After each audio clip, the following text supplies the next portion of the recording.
கச்சத்தீவு விவகாரம் குறித்து பேச திமுகவினருக்கு யோகியதை இல்லை என்று முன்னாள் முதல்வர் ஜெயலலிதா சுட்டிக்காட்டியதை குறிப்பிட்டு முன்னாள் அமைச்சர் செல்லூர் ராஜு கொந்தளித்துள்ளார். கச்சத்தீவை பற்றி பேசும்பொழுது அம்மா சொன்னாங்க, திமுக பேசுறதுக்கு யோகியதை இல்லை. கையெழு, உனக்கு என்ன யோகியதை இருக்கு? உன் தலைவனை வர சொல்லு, நேருக்கு நேர் நான் வாதம் செய்ய தயார். வாயும் போச்சு மூடிக்கிட்டு எல்லாம் உட்காந்துருக்கீங்க.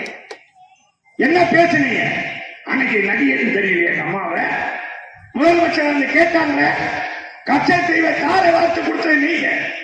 உங்க காலத்துல மீனவர்கள் சுடப்பட்டார்கள், எனக்கு எங்க ஆட்சியில் சுடப்பட்டார்களா? காப்பாற்றப்பட்டிருக்கிறார்கள். உங்க ஆட்சியில் ஈழத்தமிழர்கள் படுகொலை செய்யப்பட்டார்கள். பேசுவதற்கு ஒரு யோசியல் இருக்க, எவனுக்கு யோசியல் இருக்கு? துள்ளி குளித்தான் பொன்முடி உட்கார பதில் சொல்றியா? பதில் சொல்லுவா? யார் கச்சத்தீவை கொடுத்து சொன்னாங்களே? ஒரு நடிகர் இப்படி பேச முடியுமா? திறமை வேண்டா? 6 முறை முதலமைச்சரானது அவரை ஒப்புறீங்க. செய்திகளை உள்ளது உள்ளபடி தெரிந்து கொள்ள ரெஃப்ளெக்ட் நியூஸை சப்ஸ்கிரைப் பண்ணுங்க.